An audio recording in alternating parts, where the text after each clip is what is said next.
Question number 11 is consider a gold nucleus to be a sphere of radius 6.9 Fermi in which proton and neutrons are distributed.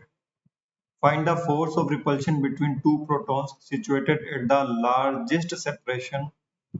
Why do these protons not fly apart under this repulsive force? पहले तो मैं last वाले का answer दे देता हूँ, क्योंकि यहाँ पर एक स्ट्रॉन्ग न्यूक्लियर फोर्स कार्य कर रहा होता है जिसके कारण कि प्रोटॉन न्यूक्लियस से बाहर नहीं निकल पाते, ठीक है, जो कि इलेक्ट्रोस्टैटिक फोर्स ऑफ रिपल्सन से भी ज्यादा स्ट्रॉन्ग होता है. That's why they are not coming out from the nucleus. So now let's solve this question.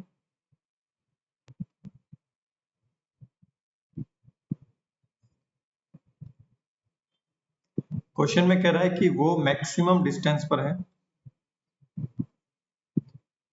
तो मैक्सिमम डिस्टेंस पर कहाँ हो सकते हैं, देखिएगा, मान लीजिए ये स्फेयर है, तो स्फेयर में मैक्सिमम डिस्टेंस पर डायमेट्रिकली अपोजिट हो सकते हैं. तो एक प्रोटॉन यहाँ पर है और एक प्रोटॉन हमारा यहाँ पर है, तो इनके बीच का जो मैक्सिमम डिस्टेंस हो सकता है, this is the radius R, this is the radius R, तो इनके बीच का maximum distance, maximum separation 2r हो सकता है. तो बस यही क्वेश्चन में फंडा था, 2r. तो Fe will be equal to k q1 q2 divide by r का स्क्वायर. ठीक है, चलिए, Fe यहाँ पर आपसे पूछा है दो प्रोटॉन्स के बीच में फोर्स, तो इस पर फोर्स इलेक्ट्रॉन, इस पर भी फोर्स इलेक्ट्रॉन के चार्ज के इक्वल पॉजिटिव.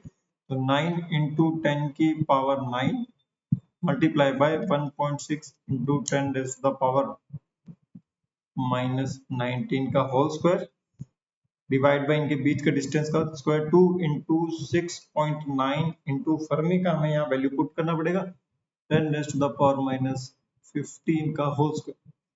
तो जब आप इसको पूरा सॉल्व करोगे, you will get Fe will be equal to 1.22.